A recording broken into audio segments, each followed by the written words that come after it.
Hey guys, welcome to the Nick Bahe YouTube page. You know what you need to do. You need to subscribe, you need to ring the bell, you need to like the page, you need to leave a comment. I appreciate you. Well, here we are. Nebraska, victorious, beats the Indiana Hoosiers 35-21. Nicholas Allen Bob, Bo Ruud in the hizzy. You were not at the game. You were solo dad all weekend. You were living the single dad life the whole weekend. I was expecting you look good. You look like you're doing okay right now. My daughter slept really good. Like we're talking 8:30 sleep in. So I mean, it was the best first time like dad to himself weekend you could have ever dreamed of. So I mean, I actually feel like refreshed. Well, how did you do the game? How did you watch the game? So I had to tape the game. Okay. And put her to bed and then because that's right in bedtime. Like, yes. That's 6:30 to 7:30's bedtime.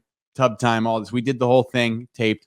Now, this game went long, though. This was the longest game in the world. I had to tape, I think, 3 shows, like 3 different shows after the game just to make sure I didn't miss it. Right. And thank goodness I did it because, like, it was like the third quarter was halfway through and the game cast was done for the recording. So when they really, you know how you like, right. It was like 3.5 quarters was like the normal TV length. I will say, do we need to start telling people like we need to how it's almost rare that you record unless it's like Iowa, Wisconsin. Yeah, it's like we're done in this. Like, down in 90 minutes, a lot of punts, a lot of running the clock.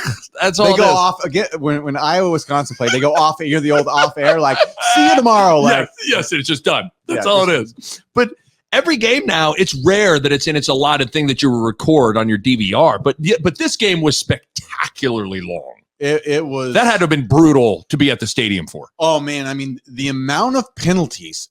Like 23 combined penalties. Yeah, I mean, the first half, you thought there's no way you could have that many penalties in one. And they almost did it again in the second half. You're right. Like, golly. Well, and we're going to get, I have 6 big broad topics I want to hit on, and they're all super, like, we're going to talk about the offense, the defense. That's really what we are. Offense, defense, special teams, penalties is one of the things I want to get into. There can never have been a game in the history of football that had more intentional groundings.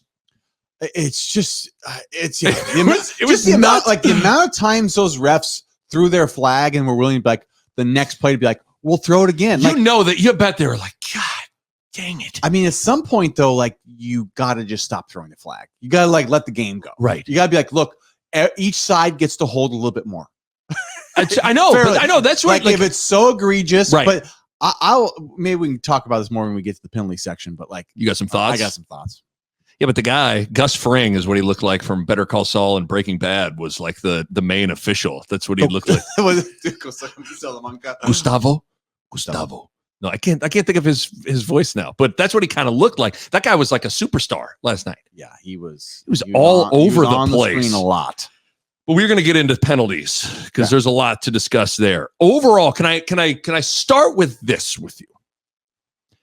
Any roadmap to salvaging the season, giving this season any hope, and giving Mickey any sort of legitimate shot at being the head coach next season had to involve winning Saturday against Indiana. Any way you slice it. Yeah. It had to happen. Yeah. So from that standpoint, Saturday's result was huge because all it did, it kept a lot of balls in the air. Yeah. Like it kept hope, interest, Mickey's chances of being the head coach, all of those things would have just kerplatted if they wouldn't have won that game. So I get it. The season's been straight out of Nightmare on Elm Street, but last night had to happen to keep the season somewhat. Like I am exponentially more interested in the season today than I was a week ago. I mean, a week ago at this time, we all were like glad there wasn't a game, and collective interest was maybe in the Nebraska football history.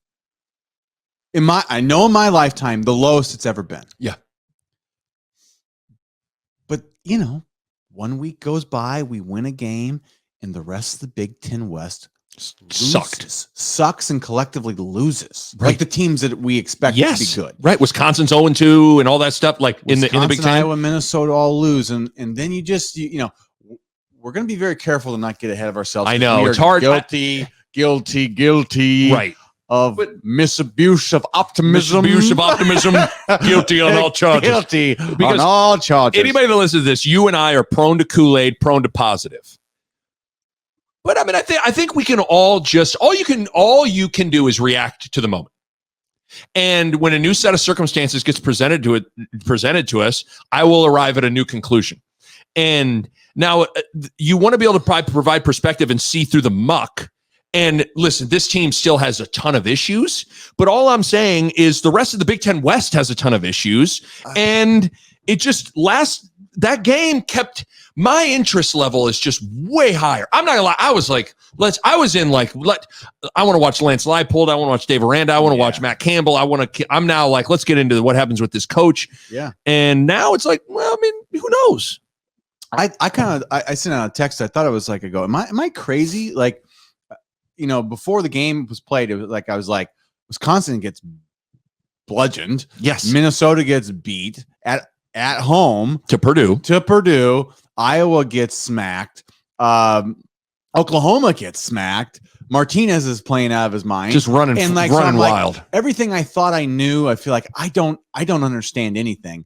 And then Nebraska kind of does the same thing. They like play a winning game by winning in the fourth quarter and doing some of the things we're like they were incapable of doing. So I feel like right now I'm trying to like almost reassess, like the world is upside down, and for Nebraska that's almost a good thing this week. Yes, that it's upside down for them. I think one of the through lines through the past every year we've done the recap pods is we sit here and after a lot of the Frost games and the Frost era, we sit here and go, I don't understand what's going on.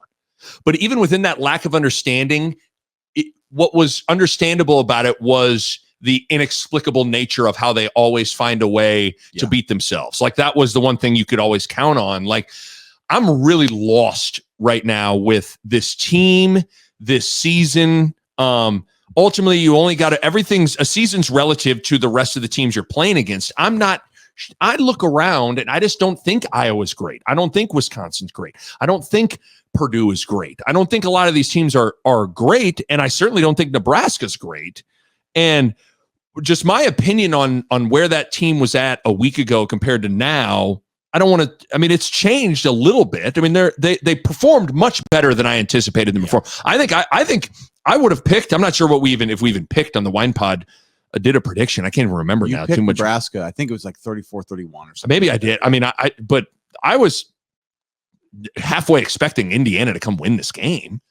It's just hard. I didn't know really. I hadn't got to watch Indiana yet, and they were okay. They weren't great at all. No. I mean, they looked to me like they were a pretty average Big Ten team, but they beat Illinois, so they're good enough to beat the team that just beat Wisconsin. Like so. I'll take it's been so long since we've had a Big Ten win. Right. That to me, that was like a revelation. Like you could feel the state and you could feel the team like that win they needed. They needed a Big Ten win in the worst way. And I will say, and I know it's easy to always brag on them, but like I thought the crowd looked like it was great. The stadium looked full. Like it still is amazing to think about how little winning has ensued. And these fans keep on coming out, man. Like it's really impressive. The fact that they were even there. I mean, yeah, maybe we as fans complain a little too much and we have too high standards, but like the fact that they keep selling it out, Nick, it's kind of unbelievable. It really is. So like I said, I got 6 big broad topics. We're going to get into the details of them, but I want to talk about the defense, the offense, the penalties, the special teams. I want to talk about Mickey Joseph and the post-game locker room and just Mickey in general. And then I have a big takeaway from this game. Again, we're going to get into the details, but let's get into it. That's kind of the menu we get to actually recap a game. I know. I was thinking about it. When was the lot? We didn't do it this year almost. I know. Everything's gone to the big picture stuff. Northwestern, I think we talked about the onside kick for 30 minutes. For like 45 minutes. We kind of got into it, but really it's like the other 3 games were just like the wheels were coming off. No question. Like, let's not even talk about the game. So, real quick on Indiana, I think it is important to preface everything with, and this isn't to take away from Nebraska. Indiana was out there. They're a team that wants to throw it around the yard, play fast, and they didn't have their top 2 receivers. That helps. Okay. But I know for me, at least, all eyes were going to be on the defense. First game, Bill Bush, defensive coordinator. I was really curious to see if there'd be some sort of noticeable, discernible difference. They had a bye week to work on some different things. They played some different guys a little bit more. Tell you what, Bo, and I really want to pick your brain on this. Outside of the 2 drives at the end of the first half for Indiana, it's hard to complain about what this, I mean, the defense, think about it. So the first half, let me just throw some numbers at you, okay? Yeah. First half for Indiana, their first 6 drives of the game, 26 plays, 74 total yards, 0 offensive points. Then their last 2 drives, Nebraska got on their heels. I don't know if that tempo wore into them. They had a 7-play, 75-yard touchdown drive and a 6-play, 70-yard touchdown drive as well. Second half, 71 total yards for Indiana, 0 points. Missed tackles improved. According to Pro Football Focus, Nebraska had been averaging 13.75 missed tackles a game. Wow. Nebraska only had 6 missed tackles against Indiana, and 2 of them were on that one run where homeboy broke. He went 2 to hand dudes. one and said, I want the shoes and the long shorts. Broke them off. And the other thing was more disruptive. This game, 3 sacks, most this season. 6 quarterback hurries, most this season. 6 tackles for loss, tied for the most this season as well. And they were good on third down. Indiana was 2 of 15 on third down. I ask you, former Husker linebacker, former black shirt, former All Big 12 linebacker, what jumped out at you? Anything discernibly different? Our defensive line was more physical. Like I looked at our defensive tackles, I thought they were more physical, like they were getting push. They were defining their gaps better. Just a few of those like pass rushes, right, where they're like moving into the quarterback. So even that makes a difference. And then the quarterback has a harder time making throws, right? So they did a lot of things I just think were more defined. Like it was simpler, right? Like it looked like to me it was like more, all right, we're going to run some man and then we're going to disguise man and just drop into a zone and throw like the quarterback was a little like at times when we dropped these zones was very, you could tell like out of sorts, right? Like that's a sign of like, you're doing a good job calling the game. Like you're keeping them off balance versus like, it sort of felt like the last few weeks we were being picked apart, right? Yes. Like they knew what was coming. They were setting up where this was like, we were making them, all right, find the read and, make the play versus like knowing where they were going with it. I think that's such a different, dynamic when you're playing. Like you got to make them execute something hard, right? Versus like they're doing what they want to do. Yes. Does that make sense? No, absolutely. Okay. But I would say also too, like it's amazing just how big of a difference being more physical and tackling better makes. Like we can talk about all this other stuff. Like if you are just more physical, which I thought everybody just seemed had a little more thump to them. Yeah. And the tackles just looked, they were much better. Yeah, bringing guys down. Isaac Gifford was like tighter in the box. Yep. This week, and he made a few tackles coming out of the game. I think set the tone as like, okay, our secondary guys tackle, right? So we still had a couple misses. I still am very curious about our safety's ability to tackle and to cover into angles. I think I see angles sometimes. I'm like, the angles. I'm very uncertain about the way they see the game and in the way they take angles. Like even, I think Buford had one where like he gave up like a fade because he was just like, for the touchdown. Yeah, but it wasn't even like a remotely. That was a weird play because his angles were so weird. His alignment and his angles, like things that you just should never happen. Right. And how they break and where they break, those type of things are still, I think they got a ways to go. But for the most part, yeah, like, I thought like Buford was very physical in a couple tackles. Yes. And, Newsome was good. I like the new kid. So the new kid, Hartzog, he was a relatively like unknown out of Mississippi, but he was like, here's what I always liked about him when we got him as a recruit. He was the guy that was like good at everything. He was just an awesome football player who's quote unquote too small or whatever. Right. That the big guys overlooked him. But then he became like, the MVP of his league. And, in the All-Star games, he was getting these, like, he's the dude that just is like good. And it's like, they block a punt and it bounces to him and he like scoops and scores. It and he runs doesn't it. Yeah. miss it. Like he's the guy that will scoop and score. Yes. He sort of gives me a good vibe of like, he's a football player. Like you don't have to worry about angles with him. I think he's like, I might be getting way too ahead of myself, but I get a good vibe from him. It's just already. I totally agree. I thought Mickey had some good quotes on him after the game too. Said he's from, just a guy from down south in Mississippi, and the moment wasn't too big for him. Yeah. And it's just amazing though. I'm not gonna lie, I did not see. I don't want to make this out to be like that was, hang it in, it's going to be on ESPN Classic as one of the greatest defensive performances ever. It certainly was not that, but everything is relative to where you were at the start of the season. I did not think, based on what we had seen against Northwestern, North Dakota, Georgia Southern, and Oklahoma, that this defense had anything close to a performance that it showed on Saturday against Indiana. And so it's got to be a bunch of different things, I guess. I'd have to imagine at some point tackling more in practice is going to reveal itself in the games. Bill Bush, he had to have made some sort of impact because you did not see. Nick, he made an impact. He Yeah, did. I didn't know what you can do in a week and a half, and they cleaned up some things. That's a team that goes fast. Right. They simplified. They defined things. Okay, can you play man coverage most of the time and drop these zones like all year long just like that? Like, right. Probably not. Like, they're going to have to keep like evolving this, right? Because you can't be too predictable. But like the guys are probably getting it. Like, line up right.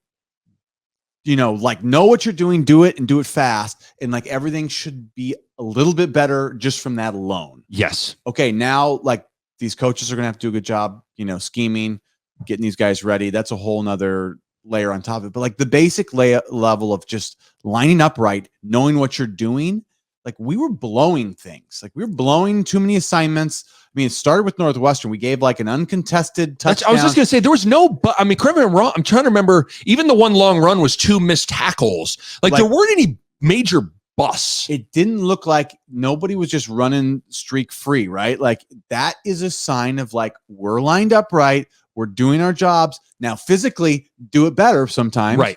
But that's what you'd rather have. They're like the Jimmies and the Joe, like Jimmies are beating Joes sometimes, right? Or Joes are beating Jimmies, like, right? So I just want to see that going forward and then improve. We can improve on develop, Bush's own, what he wants to be calling. That's fine. Yes. But like keep doing what we're doing there. The other thing that this is, water is wet type of comment, but it makes a difference, especially I think against a tempo team, is when you're good on third down defensively. Like it's something we'll get into is this was the first game of the season where Nebraska, not just they had one time of possession against Oklahoma and Georgia Southern by like a minute. They won time of possession plus 10 minutes. And the way you do that is you get off the fucking field on third down. So that tempo doesn't Nebraska did a good job of not ever letting Indiana get it going. Yeah. I'm just looking at this right here. So our third down versus their third down, they were 2 of 15. Mm-hmm. And we were 7 of 16 on from our offense. So like 2 of 15 on third down. Now I'm just going back to the Rolodex of third down plays throughout this year so far. It seems like every 3rd and 8, every 3rd and 10, they were at least half the time we're picking up those like ones that you should get off the field on. And they always like seemed like the drive was going good for our defense. And they let somebody get 11 yards when it's 3rd and 10, and then bad things started happening. Right. So that's the thing that like, if you get off the field and you really make them earn it with like amazing plays versus like, just stay, keep this drive going, and like more bad things happen, the more chances you give them. And it's just as simple as that. And we got them off the field more of the time. Yeah. And it's a cumulative effect, not only in the moment, but for the game too. Like it gets them going. It takes away your confidence, and then you stay on the field longer.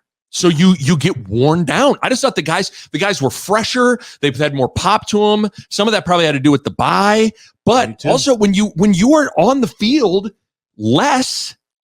I think our safeties and our linebackers looked so much better because they were fresher from the bye week, and they're fresher because they were off the field. I really think those two positions, the tackling throughout the year has gotten sloppy as the game's gone on. And I think they just like a lot of those guys just didn't have their legs for under them in these games where they're doing like 80 or 90 snaps. And that's just it. So like, to me, this needs to be part of our strategy is like, we got to hold the ball for this defense. Right. Like, I just think that's the way we are what we are. And like, not that everybody's not better when you're fresh, but like specifically us. Yeah, that's what's hard. Way worse. That's what's hard right now. You could listen to this whole thing and be like, wow, guys, great, real insight. Good on third down makes a difference. But it's like, you got to unpack that even more, especially with this team too.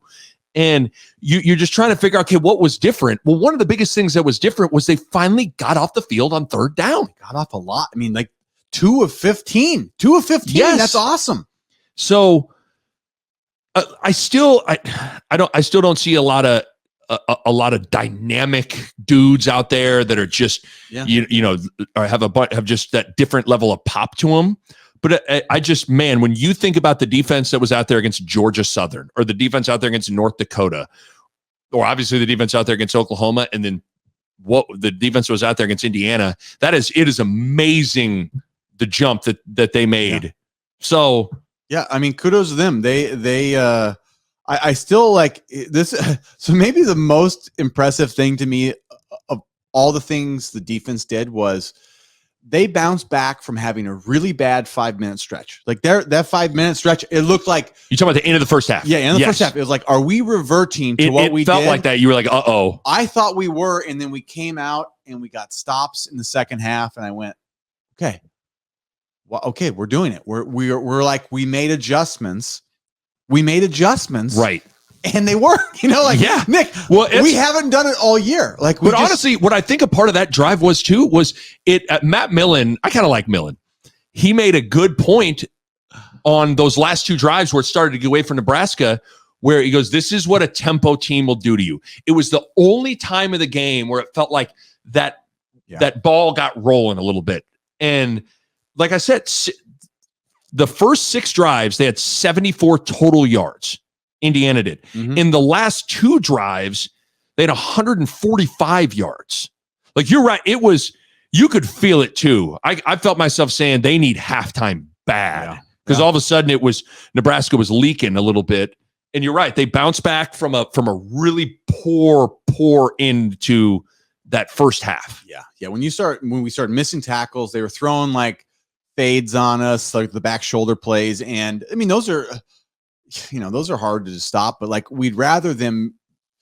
I mean, I guess we don't want them running the ball ever, but like, making people throw like harder outside, go make a play throws. I think we'd rather them do that than, pick us apart, obviously. Yes. So, like I said, I'm just happy we were able to like adjust, rally, like switch it back, which that was a big step for them. It is. I think I've asked you this before, and I think you gave me a comment like it was like the dumbest question I've ever asked, but you made me not feel too stupid about it. Like, one thing that I thought was interesting was like, especially when you go back and look at the tackle distribution of the games prior to this, the leading tackler was, you had 4 different guys with 5. Like it was a lot of dudes making tackles. Yeah. And maybe that's a product of rotating guys in there. The question I asked you one time was about like, can you tell anything from tackle distribution? Because sometimes you look and it's like one guy's, there's been games where Reimer has 11 or 12 and the next closest is 5. Like, this was very spread out in terms of who was making the plays here. Yeah, but that might also just be Indiana's style, like where the ball's going. Where the ball's going. Sure. Anything else with the defense? No, I mean, I still think the defensive ends, those guys, I'm very like, I still feel like they have more to give. Like they've been playing well, I think, for the most part. I just keep thinking they're going to start getting after the quarterback even more than they are. Like, right. Nelson kind of sunk, put his fingerprints on the game a little bit at times, but Mathis and Tanner have they've done a good enough job of like, I think they've been good in the run and they do what they're supposed to, but like they haven't made any special plays is what I would say. Like special rushes, special pressure on the quarterback stuff that I kind of expected a little bit more. So we'll see if a little bit of confidence in a new scheme, giving those guys a couple weeks. Because if those guys start playing really well, this defense goes from like, right now, like not good to average to like average to good, maybe. Yes. And then I thought it was also good. Ty Robinson played well. Ty Robinson made a couple splash plays. Jason Peter Jr. was on the sidelines. You see him they cut to him one time. Jason was just suppressing. Breathe, Jason. Breathe. He wanted to breathe. He wanted to get out there. Oh, you better believe he wanted to get out there. But yeah, so I mean, anything else? Because I got a lot of people wanting us to talk about Bush. I mean, it's just that's an impressive, good first game. Yeah, I mean, Bush has been around a long time. He's worked with, he's worked under Urban Meyer. He's worked under a lot of good coaches, and he's seen a lot. So I think the good thing about Bush is he's got a lot of experience. He's been a coordinator before. So I think it's going to be interesting to see, like, all right, now a team's going to get to scout his. Yes. Right, now you've seen, because he had the element of surprise coming. Knowing you can't change a ton, but you'd have to imagine Indiana was like, all right, new coordinator. Are they going to run exactly? I mean, they're probably scouting what we did the last, and this is totally different. Right. So, did it look schematically totally different? It looked different. Like, it just felt like it was more man to man. Like, we didn't run man to man very much before that. And I think it was just more man, and like we really dropped and forced him to throw a little check down type of, or like shallow underneath stuff. And we never forced that quite as much before. So I mean, I thought their quarterback, who likes to sling it, looked like he was searching for guys all the time versus like he didn't really know what he wanted to do. But you're right, it's a good point. Now there's a little tape. Now Rutgers can look at it and go, okay, now we know at least one game of what Bill Bush wants to do, tendencies, whatever. Yeah. So we'll see now the chess match really starts. But, man, you have to tip your cap to Bill Bush. You got to. Bill Bush did a great job. He was a big part of that win and deserves credit. And your boy, you said that Reimer needed to go to the pool and make a splash. I knew I was going to say I loved it. Yeah. I love that line. That tickled me pretty good. He went to the pool. Yeah. Nick, have you ever seen a play? That was an amazing play. I actually believe he left his guy to come back. To go make the play and then to catch that ball. Because he's probably thinking, you've been there, like, I'm just trying to light this guy up and dislodge the ball. Yeah. And then he had the presence to grab it because it never hit the ground, because it definitely wasn't a fumble, right? Like, that was a bizarre sequence there. See, that's the thing about Reimer is he's one of the guys that is pool capable. He can go to the pool to make the splash. He's one of those guys. Like, not everybody can swim. He can totally swim. I love it. Or he can go off the diving board, whatever you want to say. However you want to put it. Reimer can make splashes. Most of the guys on our team cannot. Garrett Nelson can make a splash play. Yes. Reimer can make a splash play. Yes. And I feel like I'd be getting pretty generous with handing out splash play awards if I said anyone else really at this point has shown the capability. Isaac Gifford has shown a little bit of, he's to be determined if he's a splash guy or if he's just a lunch pail, get it done guy. Right. I mean, he played good. He made some nice tackles this week, but JoJo was a splash guy. So JoJo in that role was splashing. But we'll see. We'll see as the season goes, like who else? Because we probably need like one or two more splash guys. So somebody someone's got to step up. Somebody in the secondary's got to be. So is Hartzog going to be it? Buford had a couple picks, but he's also, he's right now, we're worried about other things with him besides that. So, sure. And Newsome does his job probably better than anybody else in the secondary, but he hasn't really been like a splash guy. We got a lot of this in the secondary, a lot of this, what I love is when a guy will violently pass interfere and then do this and then hit him with Can I go off on a quick tangent? By the way, for the listeners, we're doing the finger wave. Yeah, there's a lot of no finger wave. Okay. So this is one of my new pet peeves. What you just said. Yeah. Guys will do this after every play, whether there's a flag coming or not. Right. A lot of times the flag is thrown. They'll make a tackle 10 yards downfield or after a first down, and they'll get up and flex about it, which I'm like, nope, we're not doing that. And then I saw a guy last night catch a ball on maybe it was like 2nd and 15 and got like 8 yards, did not get the first down, and pointed. I saw that too. And I went, you got to get the first down. Right. And you don't have to do it every first down. Do it on the ones that matter. Like, I'll give an example. This was the year 2000. It was a freezing game. It was a big, I don't know, 3rd and 1, and somebody runs it, gets it, and gets up and gives a serious first down. His name was Nick Bahe. Yes. It was a snowy game against Papillion. It was. It was a really cold game, but it was a huge play. Right. And you gave the first. Yes. And I think, I don't know if our coach liked it or not, but everybody else was like, well, it's Nick. That's great. But you could give it there. It was an emotional, it was real. You can't do this every time you get a first down, especially if you don't get the first down. I totally agree. It's pretty rare now you see anybody, it's rare you see a defensive back break up a pass and not react. And this isn't just to Nebraska. This is like everybody. But they are all copycat. It's a bunch of copycats. They all copycat the guy they all see. And so everybody does the same thing now. Every catch has to be this, and every tackle has to either be this or this. No. Right. Yeah, it just drives me nuts. I'm just like, you can't mean it if you do it every time. I agree. You can't. Well, I just love when it's like it is vicious pass interference, and you know you was pass interference, and you still like, nope, not on me. Like, really? I think you pass interference. He dropped it. He got open. I couldn't guard him, but he did not catch it. I mean, they don't cover good sometimes and go nope when the guy drops it. I'm like, you should be pissed at yourself for being bad. That's so good. No. I couldn't cover him. Oh, it's so good. Okay. Defense, check. Offense. Lot to get into here. Our first drives are good this year. I mean, I feel like you could go Nebraska at the Los Angeles Rams, and it's like Whipple and the boys are marching on the first drive. He lets it whip. Oh, he whips that thing, boy.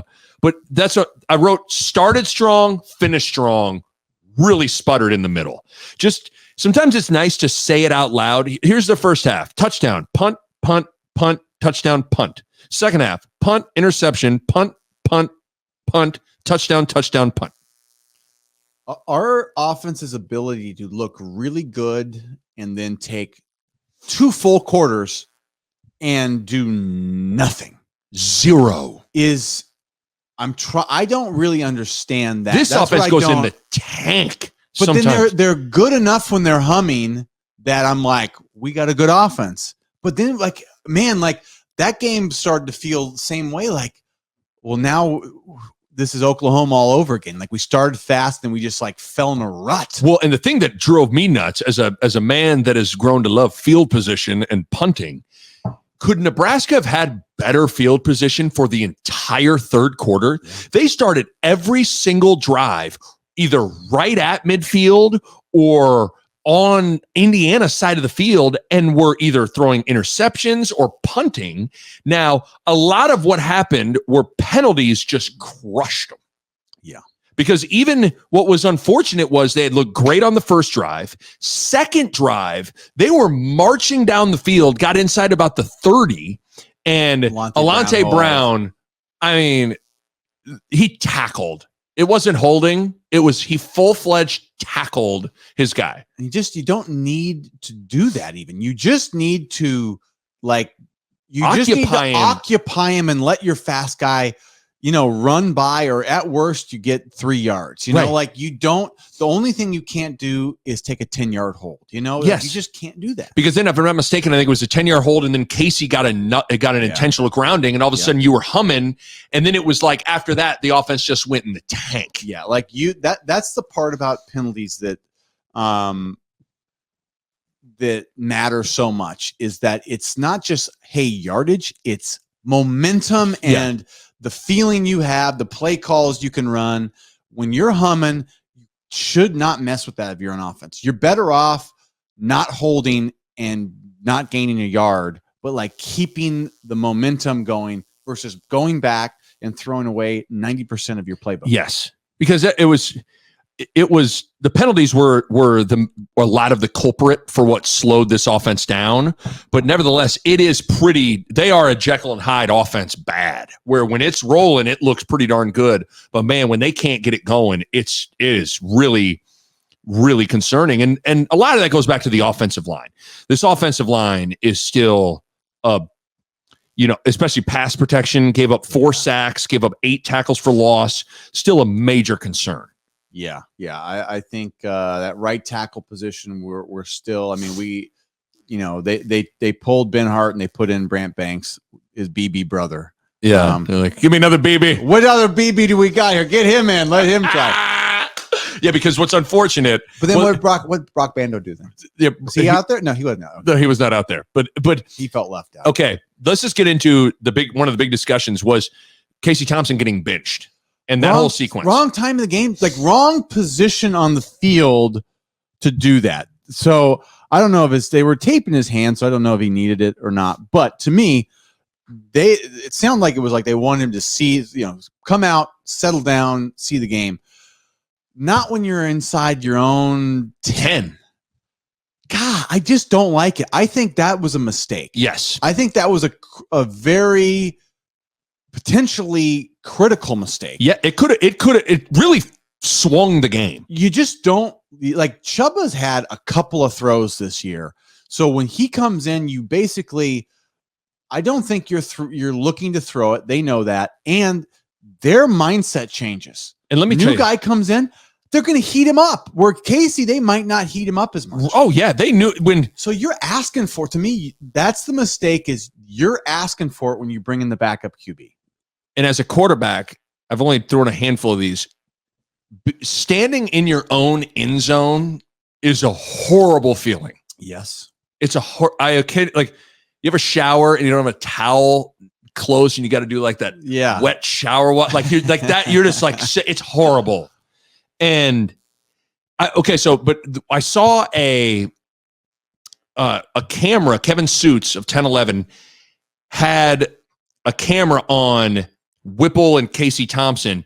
Whipple was pissed at Casey on taking that sack on 3rd and 2. Whether it was he missed a guy, I'm not sure, or if it did seem like he held on to the ball for a long time and needed to feel, because it wasn't even like he got blindsided. He needed to feel that guy coming on him. Yeah. But he was pissed at Casey, and you could tell gave him that, like, sit down. You're dead, and then kind of got Chubba's attention.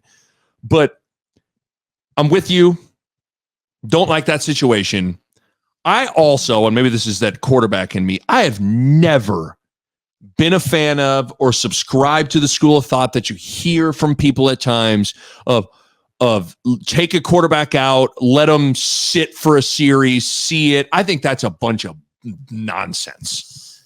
I've never felt like that is something that is like a great thing. I struggle with that, because I think there's a time and a place for it. But to me, it's like, is that also like, were they trying to give Chubba a chance, or is that just like, all I know is in the moment it felt like Chubba. It was early enough to me that it didn't feel like, man, this game has really gotten away from Casey. It felt like, because it felt like it was too early for bringing the next guy. Because Casey hadn't played. Now, he had the great first series. Yeah. It was gorgeous. The touchdown pass to Oliver Martin was like, man, when Casey throws a pretty ball, it is like breathtakingly pretty. Yeah. But Casey had taken 2 sacks on back-to-back drives, and it's not like he'd played bad enough to get benched, but he hadn't played good enough to where you're not like, well, what is this? Yeah, that's a tough one. I think I'm okay with doing that. Not that I don't love taking people out. I think especially it's quarterbacks, like a rhythm thing. But like, okay, if the mindset is, let's give this guy a chance to, relax, see the game differently, like Mickey said, fine. I don't want to do that inside my own 10 ever. That's my rule. Okay, if you start in the 25, you're starting the 35. There's a lot of things. Yes, totally agree. Whatever. Like it's just such a different feel. What you run and what you can run, the way they play you versus the way, like, when the defense has you inside your own 10, man, you just feel tight and they feel aggressive. Right. That's not when I want my quarterback who doesn't play to have his first couple throws. So I couldn't agree more. The situation was a bad situation for that. And then just me, this is a personal preference thing. Whipple and Mickey know more about football than I've ever dreamed of knowing. I have just never, I think the quarterback position is unique. You want to say it's like, well, if a running back doesn't do his job, he's coming out and that's it. Like it's different with the quarterback is different. It's a rhythm thing. It's a rhythm thing. It's a confidence thing. It's the other guys on the field look to that position and it's greater than just there's just a lot that goes into the quarterback position. I have just never been a fan of come out, take a seat, relax. Because the hard part about that is like, okay, what if Chuba goes and plays, he comes in, marches them 90 yards. Okay, was that just a series to sit Casey and let him see it? Well, then you got to start thinking about, you have to really consider, is Chuba hot then? And then you got a QB controversy. And I'm just saying, now all of a sudden, and again, I'm doing a lot of, I'm borrowing trouble and all that, but this is what I'm talking about. These are the situations you open up. Yeah, and so I think you have to be very, and this is where I don't know how prepared they are to have a QB controversy, but I'm the type like I don't want it either. Yeah. And so I just am not a fan of it. Now, all is well that ends well. Casey came in, finished the game. Casey seemed like he was fine. Everything was fine. Yeah, but that was a big sequence. It gave Indiana life. It got Nebraska. It lost all their mojo. I'm never a fan of the whole bring them in for a series and let the quarterback calm down. We lost that game. That decision would have been decision. It would have been scrutinized big time. Yes, because the game was going really well for us up to that. And point. So here's the hard part. I think it was, and not to give the guy too much credit because of obviously who he is and how he did here, but I love Mike Riley, and this probably isn't his line, but he always had a line: never look past something in victory that you wouldn't in defeat. Yeah. And I love that. It's a great like it. And if we're sitting here talking about Indiana winning the game, that decision would be scrutinized. I didn't like it at all. And I got another one that we'll get to in a bit. Well, and then side note, the other thing I don't like, real quick tangent, I hate the whole you're not down when you're on top of a defender. Like Chuba had been tackled. He is laying on top of the Indiana defender. Yeah. He's down. It happened in the Auburn-Oregon national title game. Yeah. I think it was Christian Dyer had a huge run for Auburn where he kind of got spun around, was on top of a defender, but his body wasn't on the ground. I don't know how how you would write that rule, but it's like, to me, Chuba was down.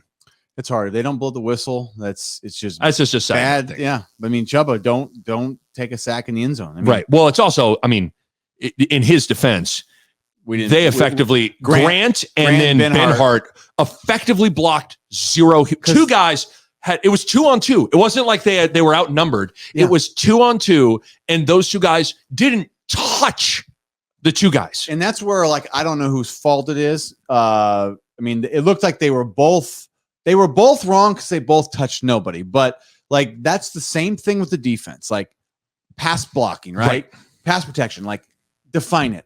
Like, you always got the outside guy, or I take if there's two coming, I'm taking inside and the back goes. Like, it's just got to be defined. You just got to know what it is and you got to do it. And you just can't give up uncontested two rushes dudes into the end zone. Uncontested. It's nuts. So I felt bad. Chuba's now our new Gabe Ervin. Like, I want to defend Chuba. It's like, geez, what a brutal situation I don't know. For Chuba to be put in. Chuba hasn't earned my he's not earned the Gabe Ervin love. Hasn't earned the Gabe Ervin love. Here, you know what's hard though, and as we move on to Anthony Grant, anything more with Casey Thompson? No. Okay. Or that sequence with Anthony Grant, he had 32 carries, 142 yards, and I'm not going to lie, even though our guy probably he suffered because he didn't get as many carries. I'm a bell cow guy. I like that they didn't sub as much. I like that they gave Grant more carries. That doesn't mean that I don't like Gabe Ervin. Nick, 32 carries. I like it.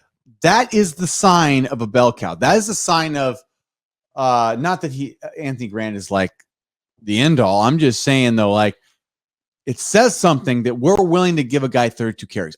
You don't see that much anymore in modern football. Like somebody's getting 30 carries, and I like it because it signals like we want to win this game. Yes, I've seen too much of saving people for the fictitious game in the future that never arrives.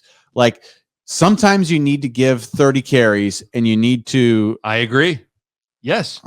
As opposed if computer starts playing some advertising for a Dodge Ram. I have found you a Speedo. Do you want me to purchase it? Like, no, I don't. I don't want that to happen. Swedish made Swedish thong bikini for you, sir. Oh, that's one for my wife. Swedish penis enlarger. Like, that's not mine, baby. For it's Austin not mine. Danger Powers. One book called Me and My Penis Enlarger. It's not mine, baby. It is my bag. Swedish made penis enlargers are my bag. A book by Austin Powers. Oh, it's so good. That's what just happened. I wish I would have played something terrible. No, the other thing with Anthony Grant, though, that I like is there are times that dude will run tough. Oh, he's tough. He's a tough kid. I mean, he fights for every. I think the Mickey might have said like he was bouncing missing it. Yeah, he was missing the holes and blah blah. Like that's fine. That means that like this was a bad game for him, and he had 32 carries for 130 yards, which is like okay, a 4.3 average.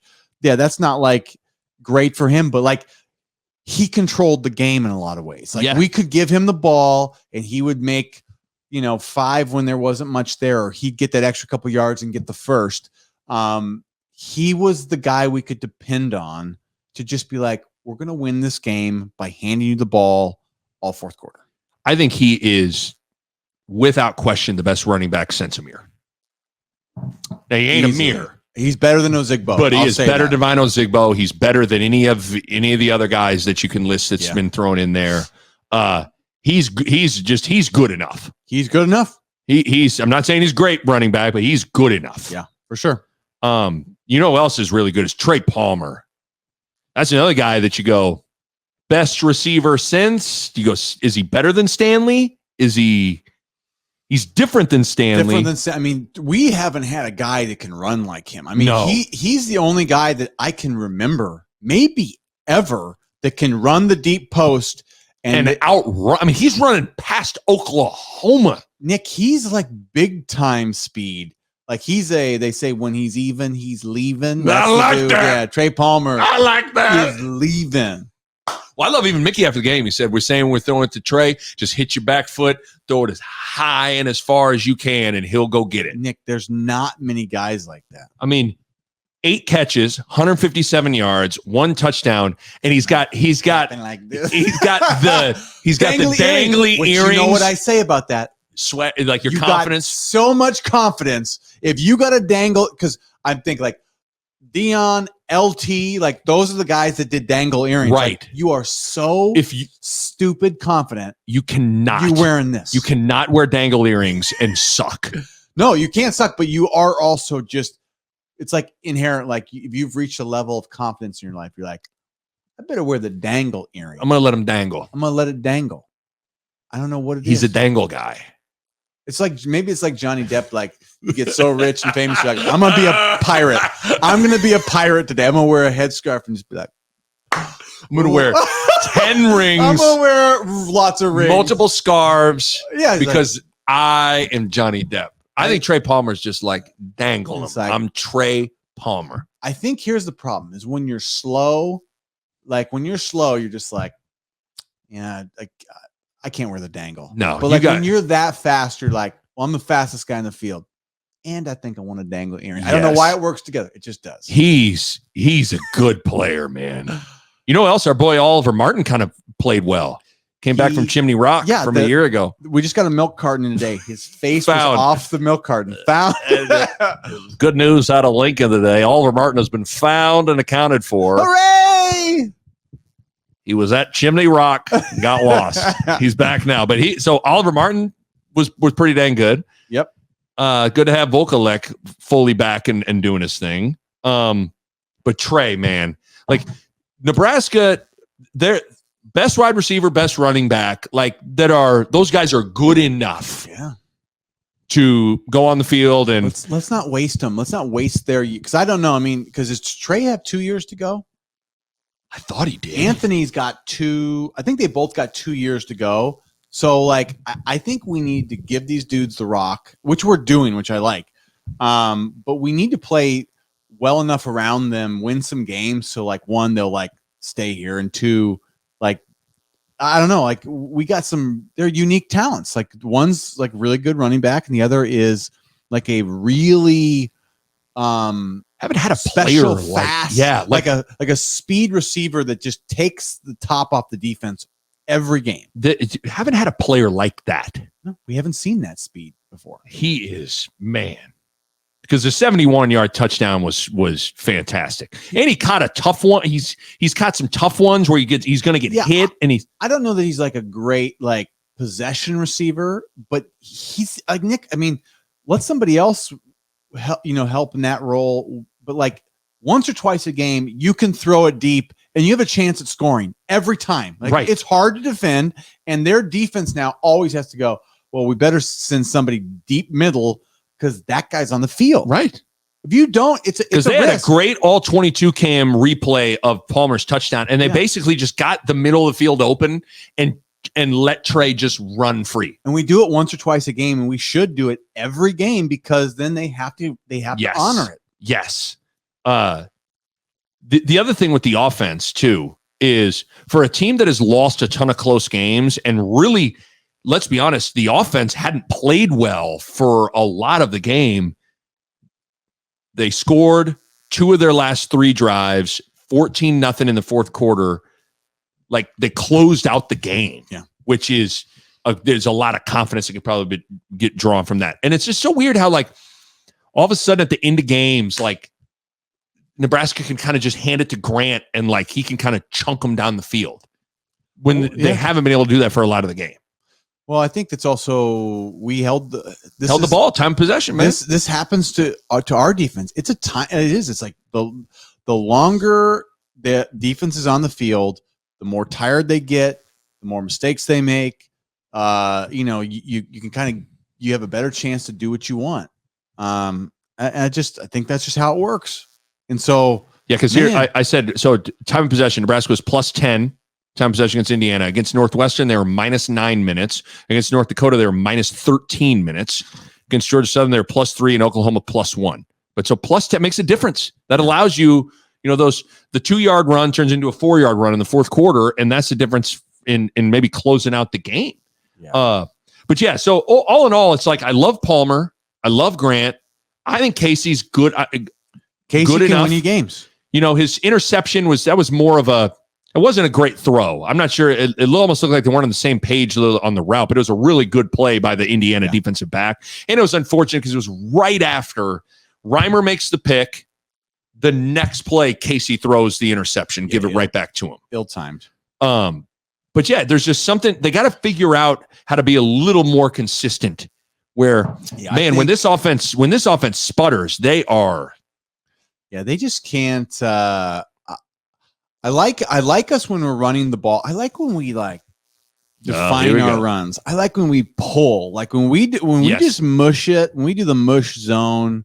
I'm just like, have we ever done that well? I don't know. I don't want to tell people what plays to run. I don't think that they know what they're doing. But to me, if you were to ask me, I would love somebody to track me the plays they've like down blocked and pulled, or done things where like they get movement with their line and the success we get versus straight zones. Right. Like what's our success rate on each? I would love to agree more. I know. Because what I'm seeing is like every time we pull or do something kind of dynamic, good things happen. Right. When we try to mush zone, I'm just like, I don't know. Totally agree. When our boy Chancellor Brewington comes in and he comes on. He did get a reception. Too bad it was to the sideline. It was a little far back. I like the goal line. Call me next time when you buy the goal line. That was unfortunate. Dude had to tiptoe the sideline for a 2-yard gain. I get so pumped every time I love Chancellor Brewington. I mean, he that has guy, T-shirts available. We found. I know. out too. Should we buy some? We should wear them on the show For sure. I'm all about that. For sure. I'm definitely all about that. So Chancellor Brewington. Here's the problem: is the amount of people they tweet at Chancellor Brewington like, "Dude, this podcast loves you," and I don't think we appreciate. It's hard because it's like we're pseudo making fun of his name, but we love like nobody embraces his role. Like, dude is just a stud. We appreciate the little things in the life, and he's one of those things. Like, I love that guy. He said, "I'm going to be a goal line, the goal line Grim Reaper is what I called him. Crackback guy." Even on Casey's touchdown, he pancaked a guy. Yeah, great. Okay, you know what wasn't great? The penalties. Oh. 12 penalties, 111 yards. Had to have been a record for most intentional groundings. Indiana also had 11 penalties. If you had to guess what the deal was, I would probably say, my guess is Mickey Joseph had probably spent 2 weeks, maybe even 3, preaching aggressiveness, flying around, and getting that effort up. And sometimes that can lead to recklessness and mistakes, but I bet Mickey probably felt like, I got to get the effort and the physicality ramped up, and then we'll maybe dial it back. Plus, there were maybe more new guys on the field. I don't know. Or maybe it's just don't fucking hold or don't get a penalty. I mean, Nick, like, they called a lot of holds. Like our offense and our offensive line, tight ends, receivers. Okay, Alante Brown's hold. Borkature. I'm like, that's I've been held worse than that, and so many times in my life, and it never gets called. Like the one they called on Ben Hart was a probably, but like a lot of those are 50-50 calls, right? The ones that we got on our defensive backs, like they were uncatchable balls. They were like, I don't love a lot of those calls. I think there was a lot of touchy fouls. They called one on Indiana's guy for offensive, where I was like, I didn't think that was not. So I think those refs were just like throwing rags. I mean, I feel it's amazing that at some point you would think that they would have collectively been like, hey, we gotta like, it should just either be like this, thumbs up, thumbs down. Like this game is like, we're not calling anything. Cause I liken it to, when you play, everybody's in basketball has played that team that is super handsy, super aggressive. And the whole line is like, well, they can't call every foul. Yeah. And there gets to a point where it's like, if you do that, you're going to blow a whistle on every single play. And no ref ends up doing that. But somehow that was the equivalent of last night. They decided they were going to throw a flag on, I mean, again, there were 23 penalties. So the game lacked a lot of rhythm and flow to it as well. That's what makes this, it's actually hard. That's probably the reason why this game is, I'm like, I'm being very reserved on how I feel about our offense and defense going forward, because like, I just don't, it's hard for me to judge that game because of all the penalties. I mean, the Corcoran gets two of them that were not, I don't think either were penalties. And he got 2 personal fouls and an ejection. Like, how does that happen unless it's egregious? How do you get ejected unless it's egregious? Well, it wasn't a targeting. It was like, isn't 2 personal fouls an automatic ejection? I don't think necessarily. I don't know that. Maybe it's the punch that. Yeah, but you got to see it and know that that's legitimately. Because that was. What did you think? I mean, it certainly wasn't. I mean, it was an open hand. I mean, but he was like whipping around, like in the heat of battle, like whipping around, blocking a guy.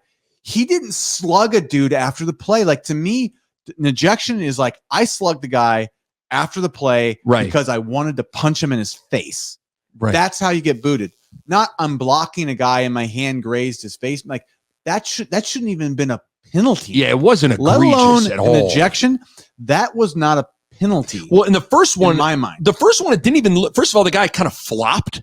I think Trey Palmer. And then it was Trey. I thought it was 2 things. I thought the guy flopped, and I thought it was Trey Palmer that shoved the guy. It looked like Corcoran came over because Thompson gets hit and he gets face smashed, and he's stumbling. He got Eric Crouch, and so your linemen are taught like go protect your quarterback. So he runs over and kind of like is just like not even like that He aggressively. Mr. Belding it. He was like, hey, what is going on here?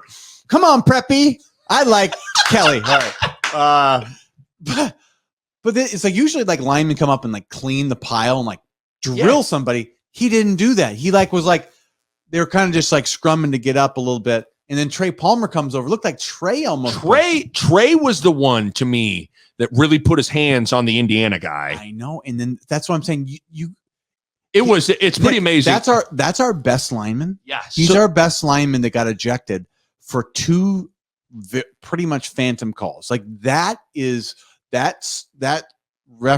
referees should basically be put on like probation. Like your job as a referee is like, just call the game. Don't be the reason somebody wins or loses. And especially don't take out somebody's best player on 2 missed like you can't do it once, shouldn't do it once. You definitely can't happen twice. Right. It happened twice in the same two plays. Right. It was in the same series. 2 plays in a row. Yeah, 2 back-to-back plays. So, to me, like, it's like that's your job as a ref. There's no like, so we had a bad game. It should be like, if that's what you do, you should be borderline not allowed to ref.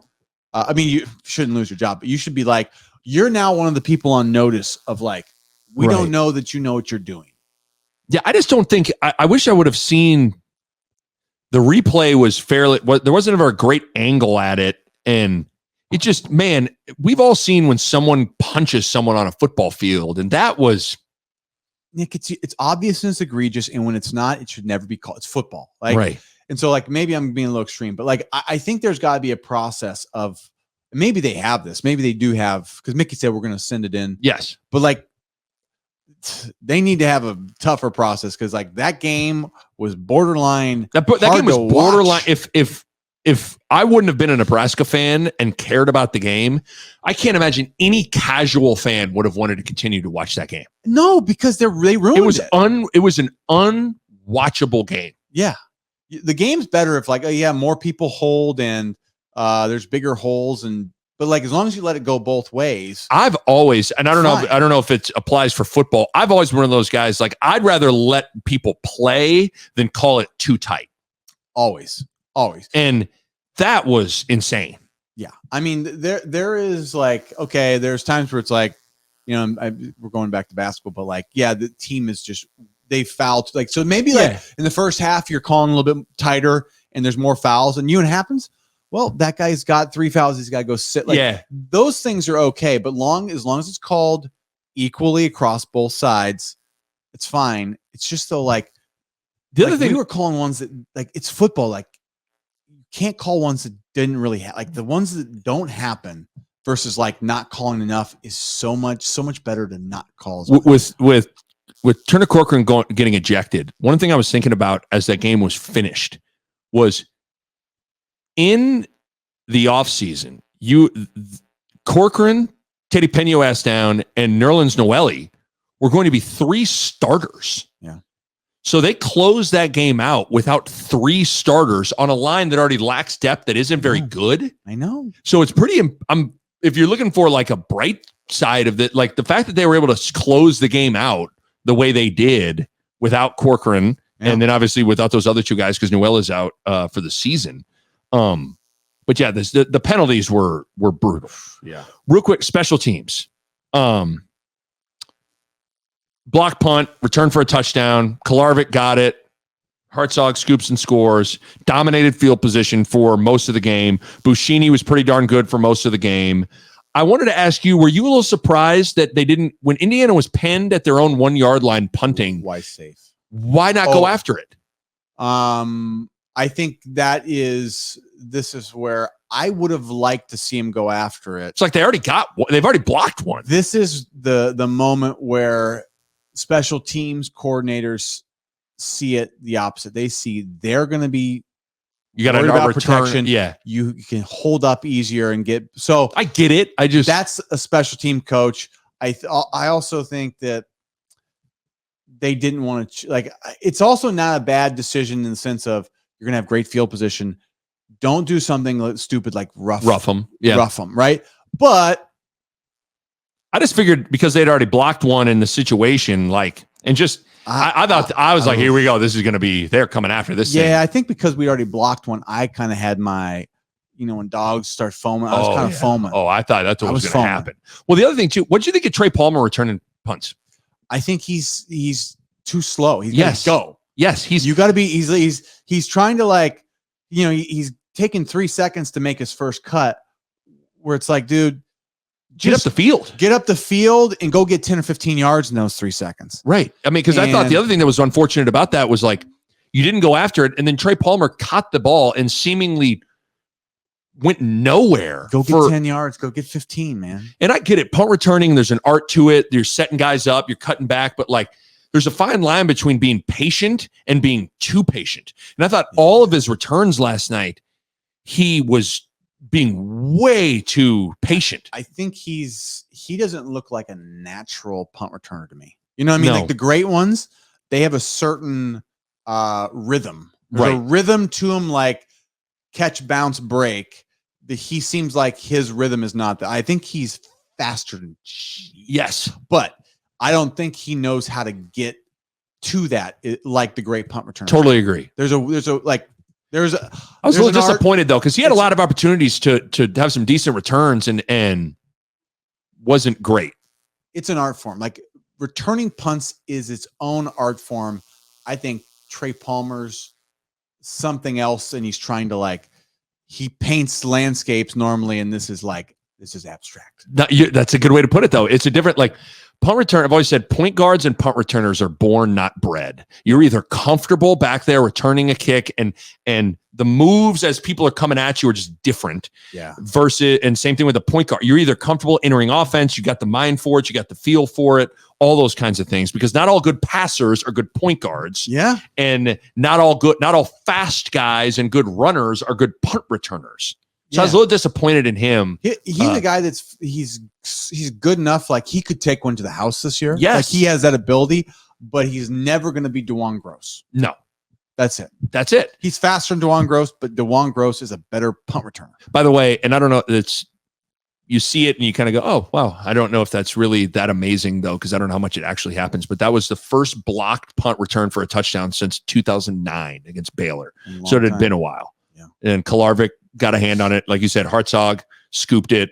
A lot of guys would have just butterfingered that thing and messed it up. Okay, 2 more things. We're out of here. We almost need to get our can you get your headphones on for me? Because what happened with Mickey Joseph in the locker room, I think there's a lot to react to. Okay. So Mickey Joseph, after the game,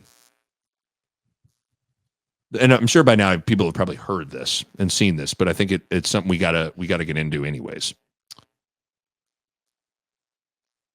Trev Alberts comes down to the locker room. And this is what it sounded like inside the locker room. So hopefully we can get this up here. Let me pull it up. First of all, I want to tell you guys how proud I am of you. I'm so proud of you. Thank you for how hard you've worked. You've gone through a lot, all this adversity. And I can't begin to tell you how proud I am of you. Thank you for representing us so well. But tonight is about another guy. His first win.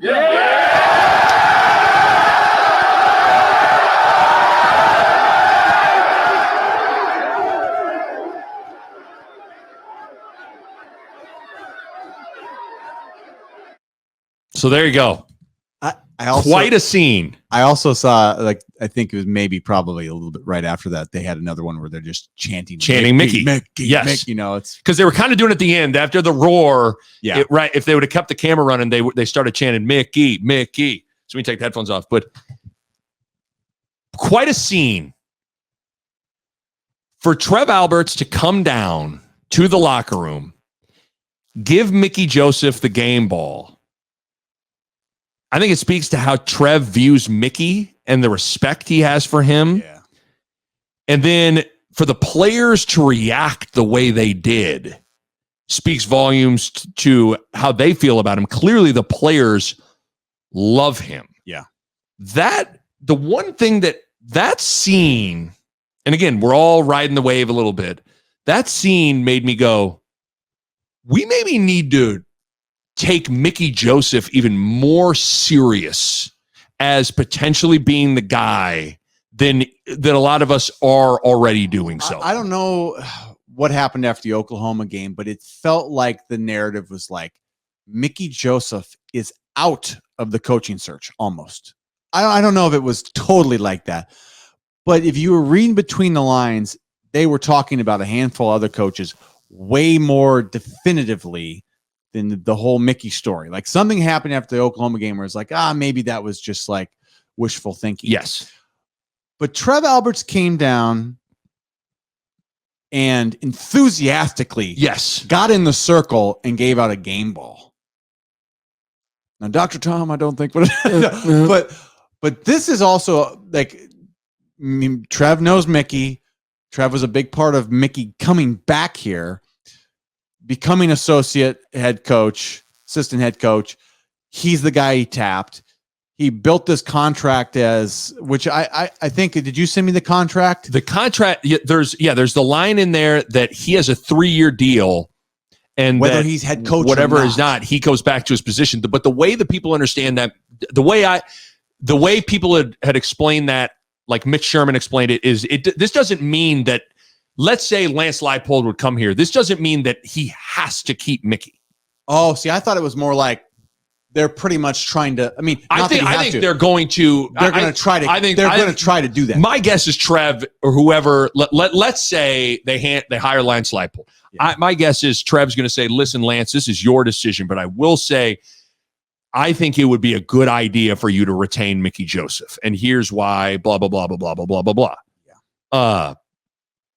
But I guess for me, one of the things I really underestimated the hold and the connection that Mickey has with the fans.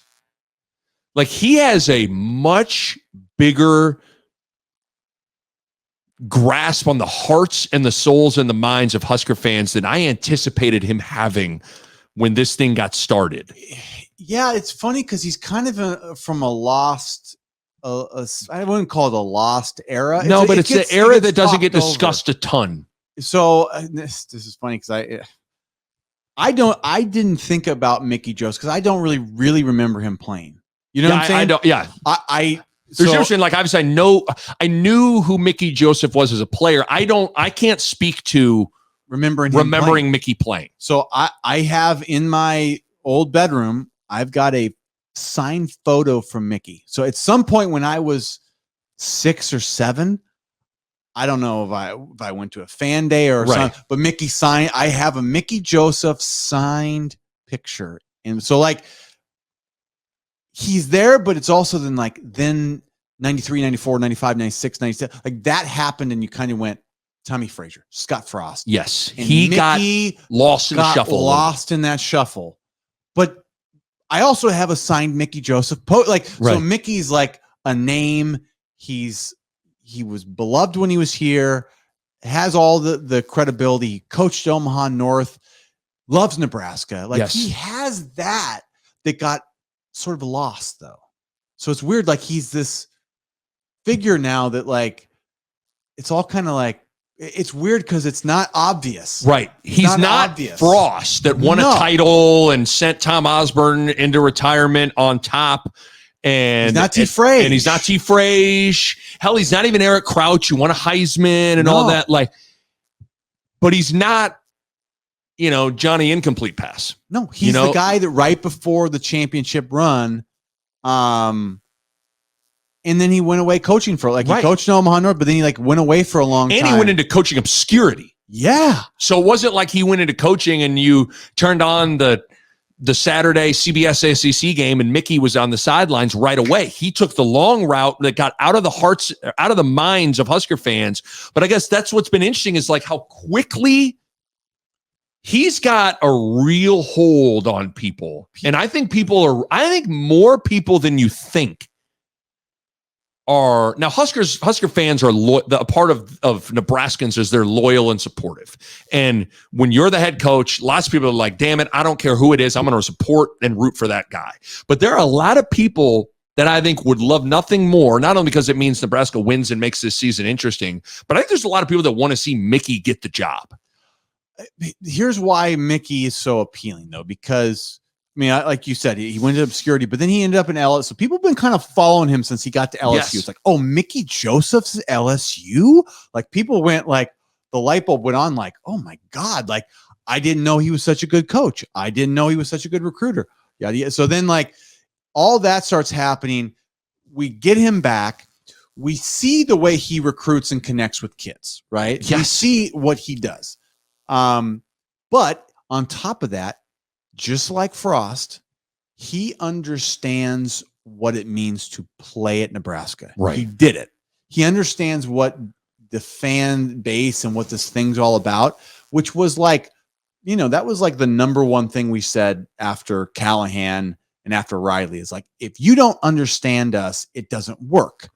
That was the big, you got. And so like Frost became savior because of that. He understands that he's one of us and he's a winner. Look what he'll do here. We finally found it. Didn't work out. But Mickey actually checks the same box, the exact same boxes. He knows what it's about here. He played here, and he's the guy that can help fix it that way. Like, it's the same thing. It's just like from like a totally like unobvious place. And there's a simplistic authenticity to him that resonates with people. Like, he is never trying to, you never sense that he's trying to be anything else other than who he is. Like, even I love his halftime interview was hilarious. They're like, well, what's going on? It's like, well, we're playing stupid. We have too many penalties. How are you going to correct that? Well, I'm going to go talk to him right now. Yeah. It's like, it's great. It was great. Yeah, it was just, he is like, he's very matter of fact, and he's really not interested in selling a story as much as he's just like kind of just lays it out as it is. Because as much as I've said, like, I don't mind PJ Fleck, and I think he's a really good coach. There is an element of PJ is trying to, like, there is that like showmanship to him. Yeah, it's a, you know, they call him a sloganeer, or they call him like Mickey's not that.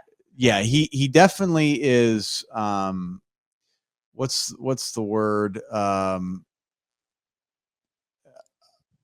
think he's pretty genuine. He's pretty genuine with the way he just talks about things. He talks like you can tell he's almost like he's never been a big time head coach, because he's not doing all the like. No, he doesn't sound. What's weird is he doesn't sound like a head coach. No, but that's not. It's not a bad thing. It's like, that's okay. As long as you don't sound like you're not in control. He sounds like he's in control, but he doesn't have the you know what he sounds like more of is like an NFL head coach, where it's just very like, you know, he'll answer the question. He'll kind of won't give you anything like, well, we got to get better at that. Yeah, hey, what do you got to do? Like, we need to. It's not really like canned answers though. He's like actually like somewhat being genuine. Yes. That's really, I know it's weird.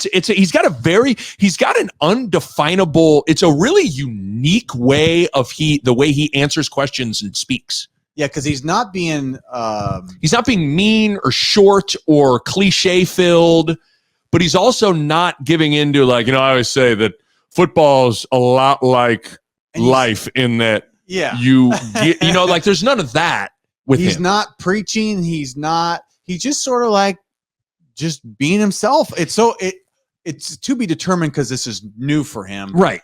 Like, do you have to develop sort of that callus of like, I can't give him anything, I'm going to talk in sound bites and just be done with it?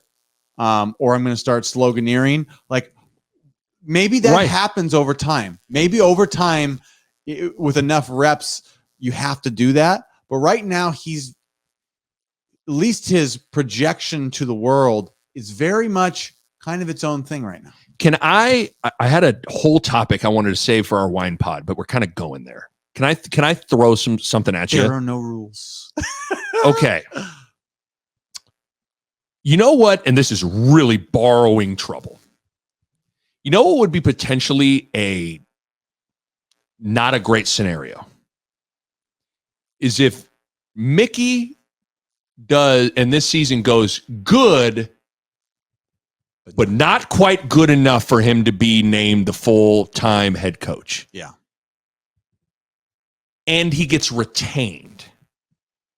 it reminds me to a time when you were at Nebraska. Imagine if Bill Callahan would have kept Bo Pelini.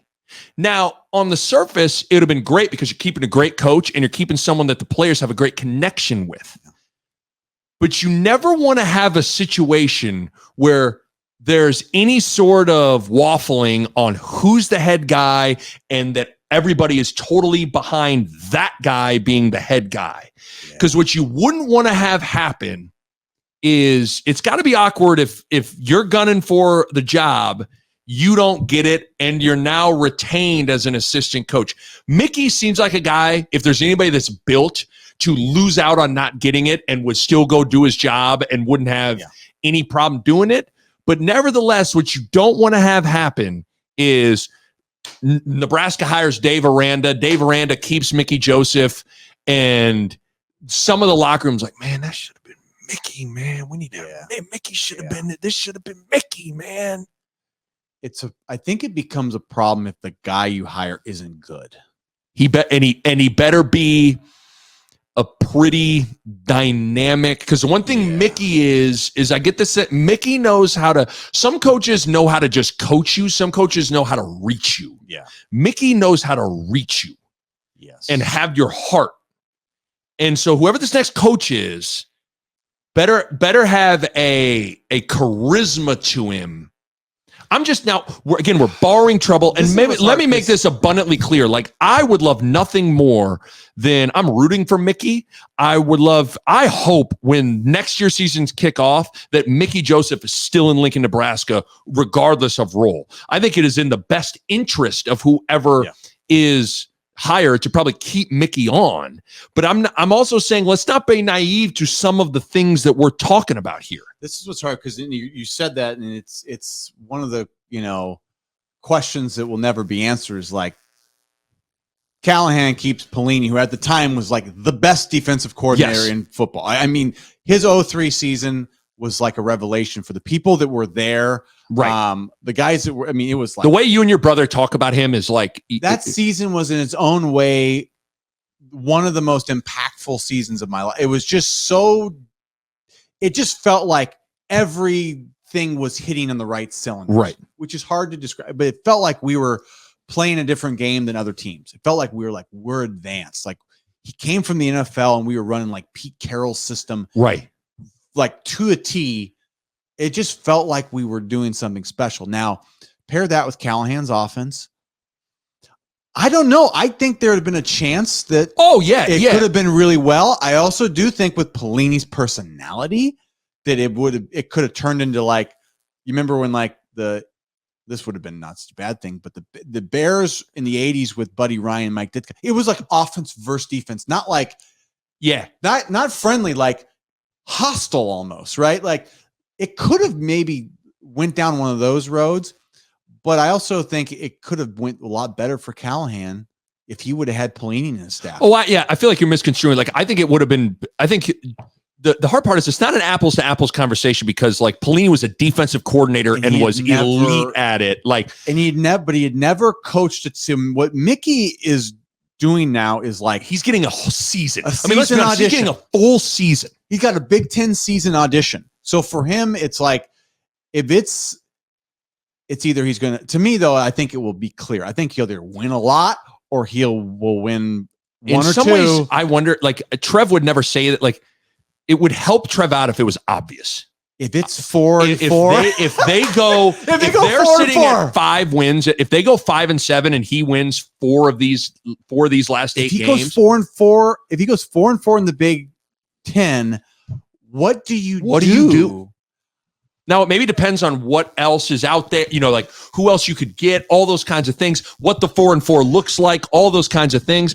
I'm simply saying, as I was kind of thinking about this, like, there could be a weird dynamic created, because when I'm watching those players jump up and down, chant Mickey, like, I also think they are just, Nick, they're probably so happy to win. They're happy to win too. Right. So I think there's nothing wrong with what Trev did. To me, he's excited. Yes, he's like, he doesn't need to play like cold guy up here. I can't be happy for Mickey. And even if like in the end he's not the guy, he doesn't have to show his cards now or not show his cards. I think it's fine to do what he did. I do think with Mickey, the like I say, the gray spot is if he does better than average, but not great. But yeah. So okay, so now we really want to go down a path here. If we don't find, if it's an average, but we don't find there isn't a home run guy, like, what do you do? Then is it a safer play to like give Mickey a chance to do it, even if it's like, Mickey, we're going to give you another year or two? That's right. I don't know. You know what I'm saying? Because there is a chance at the end of the year where Mickey is the best option. That's what I'm saying. Like, if we don't have, like, you name the Dave Aranda or Lance or Lance Leipold or whoever. Leipold, Urban Meyer, whoever it is, right? Whoever's like the guy you want. Let's say you want that guy and they say, you know, I'm staying at Kansas, I'm staying at Baylor, I'm staying wherever in broadcasting. Yeah. Then you don't have the guy you want, you know, or the obvious choice, and Mickey does better than average here. You know, then is it a better scenario to be like, let's just do a 2-year with Mickey. Like, if the fans are happy, you know, like that stuff like matters. Like, the fans are engaged with Mickey. That plays a big part. The product on the field has to match that, though. Like, these last 7 games now still have to go. There still has to be a level of football and winning that has to take place. Yes. But I don't know. I just wrote all this stuff down, and I know this sounds like, you know, all media guy I'm not trying to drum. I'm just simply like, Nick, these are scenarios. You got to think about these scenarios now. We won. The Big Ten West is open. So as crazy as that would have sounded last week, the losses from other teams and us winning, and we look, you know, we got 3 very winnable games, and then November is going to be a tough month. Yeah. But like, if things get rolling into November, this conversation becomes a real thing that you real. have to think about. And it's interesting. Yeah. So I don't know. I mean, we're getting way ahead of ourselves, but it's a fun conversation to think about, because this win that we're talking about, this Indiana win, makes this conversation possible. Yeah. Because if we lost this game, this season, we're turning on the mic today, and it's like, this season's going nowhere. It's going down the drains. That's why I started the whole conversation with, like, for any roadmap to making this thing interesting, making this season have any hope, and Mickey having a chance at being the head coach, you had to win this game. Well, they did. Yep. And then you even couple it with the visual of Trev genuinely excited for Mickey, gives him the game ball. Trev is in there. You don't jumping up and down. You don't fight the mosh pit jump. You go with it. If it starts happening, a rule in life, you go with it. And I like that Trev did that, because, like, I remember initially, like, we were sitting here watching that press conference when Trev fired Frost, and he was basically asked about Mickey being the interim and all that, and said, listen, I would love to see Mickey. Mickey's going to have a shot at this thing, and I'd love to see Mickey grow into being the head coach. And I remember at the time I was like, I wonder if, you know, does he really? It's a real endorsement. To me, doing that, Trev is genuinely, sincerely considering Mickey Joseph as the next head coach. I would argue that type of expression should be encouraging Mickey Joseph, like, in the sense of, like, this guy is really giving me a chance, right? Because this isn't window dressing. This is a guy that he is pumping me up now. He's pumping me up to this team and the fans, that's support. Bo, all this stuff. He knows the camera's in there, and you have to know. People got to give the thumbs up on the thumb. Hey, Trev, we taped that. Can we post it? Yes, no. And Trev, being in broadcasting and a part of being an athletic director, is understanding optics and narratives. It's almost like you're in public office, where you got to know everything you do, how it's going to land with your base, or when that being fan base, and you understand all of that. And so, and he did it.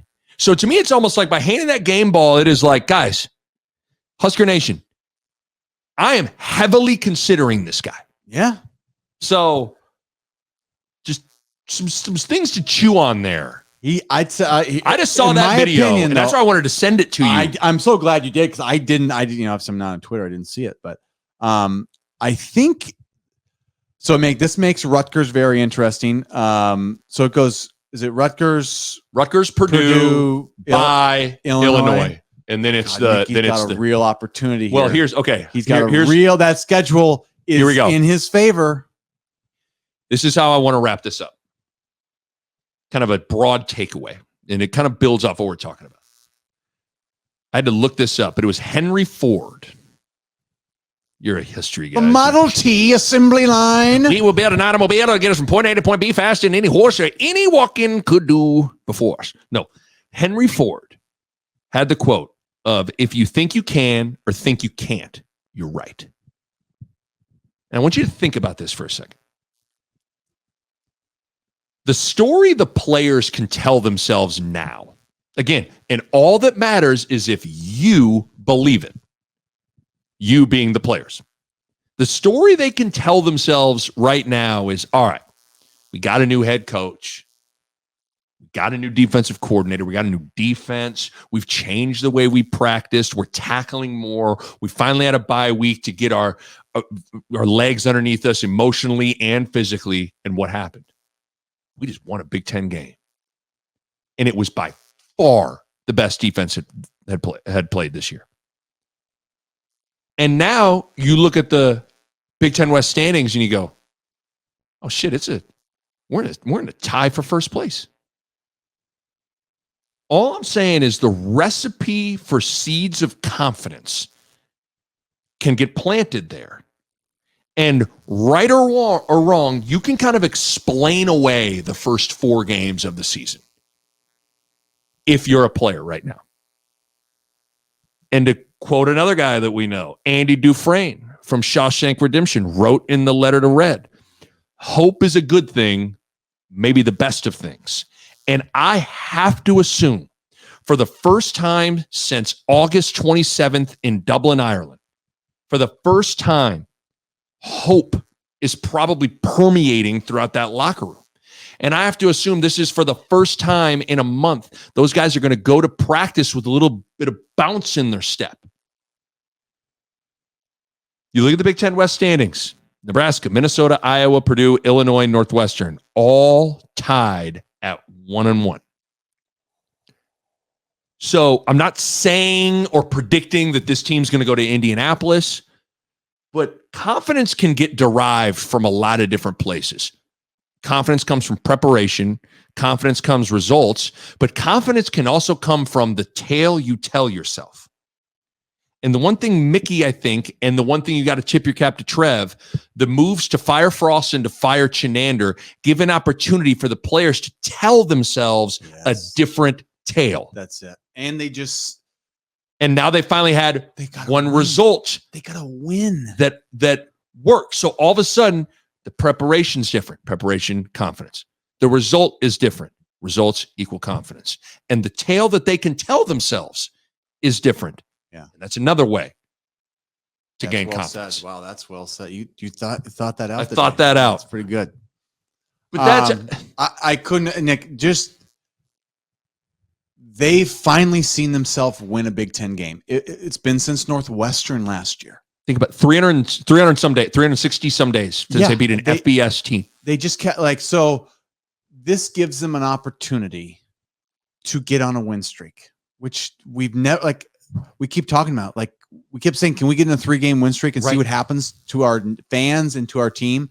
We don't know what that's like. These guys, this is the first step. You have to take baby steps. They took the baby step, but you said, right? The sacrificing, rolling a couple heads, changing things up gives them the ability to be okay, well, now we get a fresh start, a new perspective, and here's the result.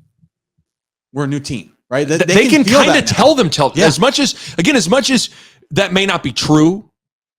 And as much as they still are the same team that gave up 642 yards to Georgia Southern and the same team that all the defense doesn't think that tomorrow. The defense doesn't think that when they walk into practice tomorrow, that shit doesn't matter. Hey, just line up, play your job. We're going to be fine. They'll start telling themselves that. And the one thing that is always great about one of the things I love about college basketball is the hope that March gives everybody, regardless of what had happened leading up to that. Yeah. You still have an opportunity to play your way into the big dance. And I think the same thing can be told right now for Nebraska. They can sit there and go, all right, we may have lost to Northwestern, but we just beat Indiana, and Wisconsin's 0-2. And you know what? And Georgia, Southern, Oklahoma are non-cons. It doesn't matter. It doesn't. At this point, you just got to go to Rutgers on Friday and win. And you got to go to Purdue and win.